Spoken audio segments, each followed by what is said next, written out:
2023, quand j'avais 18 ans, je me suis fait qualifier pour la première fois aux semi-finales des CrossFit Games en Afrique du Sud. Et honnêtement, même si maintenant quand j'y pense c'est très drôle, j'aurais aimé être un peu mieux préparée. Déjà pour que tu comprennes, ça allait être mon premier voyage 100% seul, de début à la fin. Il y avait tellement de choses que j'aurais dû faire avant de commencer à faire mes bagages. Déjà, je sais pas si je suis la seule, mais je savais pas que les rendez-vous pour le visa pouvaient se compliquer autant, même quand t'as tous tes papiers préparés et en ordre. Ils m'ont demandé des choses que je n'avais pas, que je pouvais pas les chercher, et je me suis retrouvée à paniquer un truc de malade, et j'ai même commencé à pleurer. Petite anecdote, ils voulaient que mon certificat de banque soit tamponné. Il l'était. Ils voulaient qu'il soit tamponné le jour même du rendez-vous. Mon rendez-vous était à 8h du matin.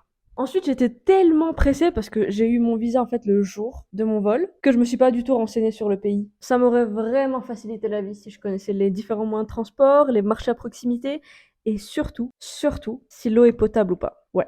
Parce que je suis tombée malade 24 heures avant le début de la compète. Et avec du recul, je me suis rendu compte que aussi savoir où est ton logement change énormément les choses. Où il est, comment il est, s'il a une cuisine ou pas, parce que moi je kiffe faire mes meal prep. S'il est loin de la compète ou pas, pour pouvoir rentrer, faire des siestes, changer, etc. Surtout que des fois, on finit hyper tard et tu peux pas te prendre un taxi. Et aussi si tu restes quelques jours avant, genre tu veux trouver au moins un moyen d'aller dans une salle pour bouger un peu. Bref, si j'avais pu avoir tout ça préparé, je me serais enlevé au moins 50% de mon stress, mais j'avais une copine qui m'avait aidé dans tous les cas, je veux dire elle vivait là-bas, du coup elle m'a sauvé la vie, mais voilà quoi. Ça aurait fait une grande différence. Surtout que pendant un week-end de compète, tu veux vraiment être à 100% focus. Et aussi en tant que Marocaine, j'ai besoin de plus de 5 mois pour pouvoir faire un visa. Du coup, quand tu te retrouves à avoir l'invitation pour des semi-finales à genre quelques semaines de la compète, c'est assez compliqué de tout préparer. Mais ça veut pas dire que je pouvais pas me renseigner sur le pays et tout et au moins me préparer, ça c'est sûr. Mais voilà, le truc du visa, c'est chaud quoi.